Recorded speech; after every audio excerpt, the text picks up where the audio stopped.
जल परी और गरीब इंसानी बच्ची की जादुई दोस्ती। नीले समुद्र के किनारे एक छोटा सा मछुआरों का गांव था।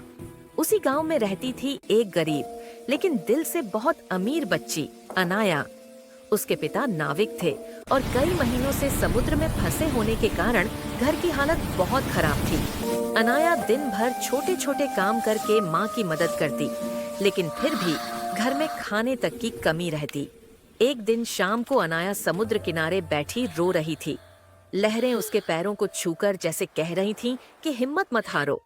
उसी वक्त चमचमाती नीली रोशनी पानी से निकलने लगी कि सतह से एक सुंदर जलपरी उभरी।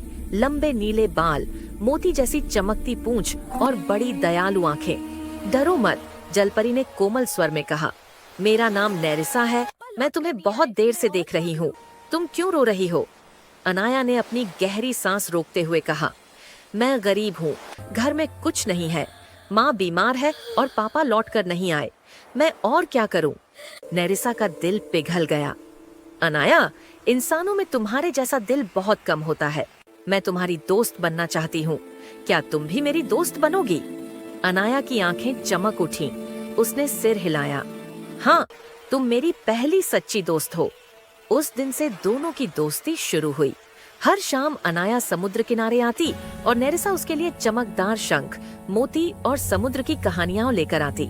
अनाया हंसती, खेलती और कुछ देर के लिए अपनी सारी परेशानियां भूल जाती। लेकिन नेरिसा समझती थी, अनाया की मुस्कान के पीछे दर्द छिपा है। एक रात उसने फैसला किया कि वह अपनी दोस्त की जिंदगी बदल कर रख देगी। अगली सुबह जब अनाया समुद्र किनारे पहुंची तो नेरिसा एक बड़ा चमकदार सीप लिए इंतजार कर रही थी।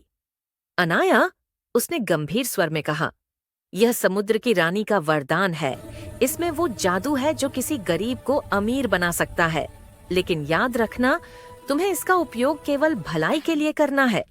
अनाया ने हिचकते हुए पूछा, नेरिसा, मैं इसका क्या करूं? नेरिसा ने मुस्कुराकर कहा, इसे खोलो। जैसे ही अनाया ने सीप खोला, अंदर से सोने के मोतियों की वर्षा होने लगी। उसकी आंखें हैरानी से फैल गईं। ये सब मेरे लिए? हाँ, नेरिसा बोली, क्योंकि तुम इसके लायक हो।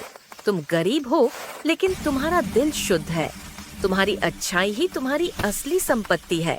अब तुम्हें कभी कोई मुश्किल नहीं आएगी। अनाया भागती हुई घर पहुंची और मोती अपनी माँ को दिखाए। गांव वाले भी यह देखकर दंग रह गए। धीरे धीरे उनके घर की हालत सुधर गई। माँ का इलाज कराया गया, नया घर बना और पापा भी सुरक्षित लौट आए। पूरे गांव में अनाया का परिवार अब सबसे खुशहाल परिवार था।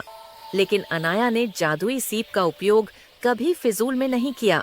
उसने जरूरतमंद लोगों की मदद की, बच्चों के लिए स्कूल बनवाया और बुजुर्गों के लिए दवा का इंतजाम किया।